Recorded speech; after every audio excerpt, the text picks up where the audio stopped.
उत्तराखंड की जितनी भी संस्थाएं हैं एनसीआर दिल्ली में, उनसे हम निवेदन करते हैं अगर आपकी कोई मीटिंग इस संडे है तो उसको पोस्टपोन कर लीजिए। उसका रीजन है कि आप लोगों की उत्तराखंड मूल निवासियों की संसद 22 दिसंबर को जंतर मंतर 12 बजे लगने जा रही है।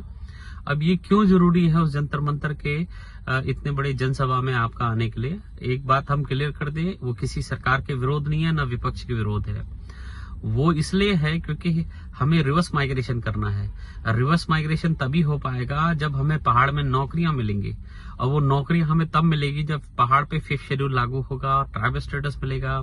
उस ट्राइबल स्टेटस से 3 लाख से ज्यादा नौकरियां नदी और पहाड़ों से मिलेंगी, रोजगार मिलेगा। 50% का सीधा आरक्षण पहाड़ी क्षेत्र पे हो जाएगा। 7.5% का सीधा आरक्षण सेंटर में हमें मिला करेगा सीधा। जब इतनी नौकरियां होंगी तो हमारा जो बच्चा है वो रिवर्स माइग्रेशन करेगा। दूसरा, जो एसटी एक्ट है, जो किरण नेगी को न्याय नहीं मिला, हमारी बिटिया अंकिता भंडारी है, उसको भी न्याय अभी मिलना बाकी है। लेकिन इस बात को समझिए, आगे हमारी किसी बच्ची के साथ ऐसा ना हो, उसके लिए 5th शेड्यूल के माध्यम से एसटी एक्ट लेना बहुत जरूरी है ताकि हमें संरक्षण मिले। तीसरी इंपॉर्टेंट बात है, जो पहाड़ है हमारे, इस पहाड़ को बचाना बहुत जरूरी है। वो पहाड़ सिर्फ उत्तराखंडियों का नहीं है, पूरे भारत का पहाड़ है। जिस पहाड़ के माध्यम से हमें पानी मिलता है, जल मिलता है, ऑक्सीजन मिलता है। अगर वो पहाड़ की डेमोग्राफी ही चेंज हो जाएगी तो उम्मीद कीजिए कि प्लेन में भी पानी नहीं आएगा, ग्लेशियर सारे पिघल जाएंगे। तो इसीलिए उस पहाड़ का संरक्षण करना बहुत जरूरी है। इसके अलावा हमारी जो संस्कृति है, वो संस्कृति तभी बचेगी जब हमारा बेरोजगार युवा, जिनकी शादियां नहीं हो रही है, कल हमारे बच्चे अगर रिजर्वेशन में आएंगे, उनको रोजगार मिलेगा, तो हो सकता है वो अपने ही संस्कृति के माध्यम से अपने ही गढ़वाल और कुमाऊं में शादी करें, और गढ़वाली कुमाऊनी आपस में जब शादी करेंगे तो ही संस्कृति का आगे विकसित होगा। अदरवाइज हम ये सोचे कि संस्कृति बचाने का और कोई तरीका है, तो मैं तो नहीं मानता।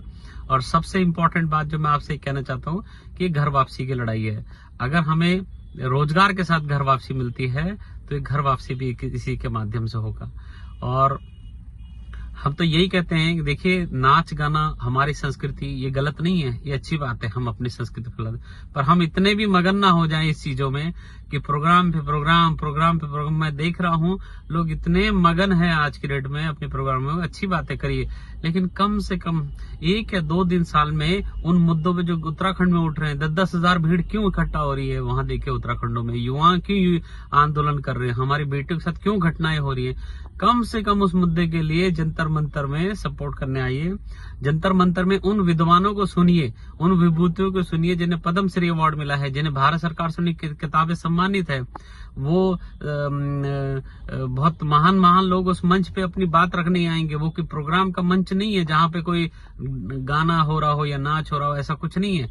वह हम लोगों के लिए कि हम अपनी हिस्ट्री को जाने, अपने भूगोल को जाने, अपने इतिहास को जाने, अपनी वीरता को जाने। उत्तराखंडी लोगों का, उत्तराखंड समाज से लेकर और उत्तराखंड लोगों का देश हित में कितना योगदान होना चाहिए, इस बात को समझे।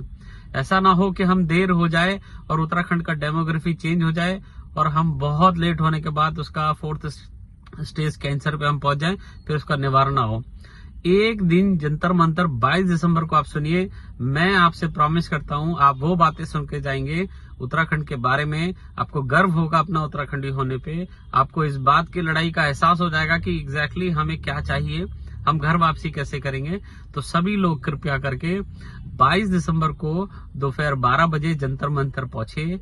वहां कोई ऐसा भी नहीं है, मैं आपको पहले सूचित कि खाने का प्रोग्राम हो या किसी प्रकार का हो। एक बार छोटा सा प्रोग्राम है जिसमें सिर्फ बुद्धिजीवी लोग अपने बात रखेंगे।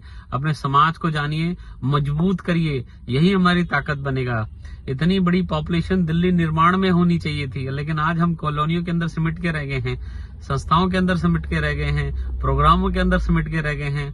और जितने ज्यादा अगर हम अपनी संस्कृति को फैलाते हैं, लेकिन उससे ज्यादा सबसे पहले हम लोगों को अपने उत्तराखंड की लड़ाई में, उत्तराखंड के योगदान में काम करना होगा। तो कृपया करके आपसे मैं निवेदन करता हूं, 22 दिसंबर को जंतर मंतर पे पहुंचे और अपने ही युवाओं को नौकरी, अपनी बेटियों को सुरक्षा, अपने पहाड़ को सुरक्षा, अपनी संस्कृति को सुरक्षा, और देश के लिए उस पानी का संरक्षण करना होगा जो ग्लेशियर ना पिघले, उस हवा का संरक्षण करना होगा जिसके माध्यम से हमारी ऑक्सीजन खत्म ना हो पहाड़ों में।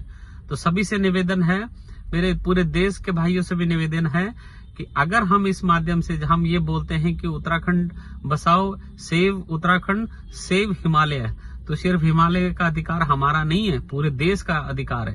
तो कृपया करके सभी लोग जंतर मंतर में पहुंचे, एक बार सुने कि हिमालय का महत्व इस देश में क्यों है और उत्तराखंडियों का घर वापसी करना क्यों जरूरी है उस पहाड़ को बचाने के लिए। वो जंगलों में जो आग लग रही है, उस ये आग 1972 से पहले क्यों नहीं लगती थी? क्योंकि जंगल हमारे पास थे, तब हमारे नदी हमारे पास थे। आज की डेट में देखिए उनकी पूरी डेमोग्राफी चेंज हो रही है और ये पूरे भारतवर्ष के लिए अच्छा नहीं है, संदेश नहीं है। और इस बात को समझिए, बद्रीनाथ हो, केदारनाथ हो, जितने भी देवी देवता हैं उत्तराखंड के, वो सिर्फ उत्तराखंड के देवी देवता नहीं, पूरे भारतवर्ष के देवी देवता हैं। जिस उत्तराखंड ने पूरे भारतवर्ष को गाय पूजना सिखाया, आज वही उत्तराखंड पूरा बिखर के रह गया है। माइग्रेशन हो चुकी है, पहाड़ों में क्या हमारे बच्चों के साथ रेप हो रहे हैं। तो इसी चीज को देखते हुए आप सभी लोग जंतर मंतर पहुंचे, बुद्धिजीवी लोगों को सुने, अपने इतिहास का, अपने उत्तराखंड का भूगोल इतिहास जाने और सरकार से संवैधानिक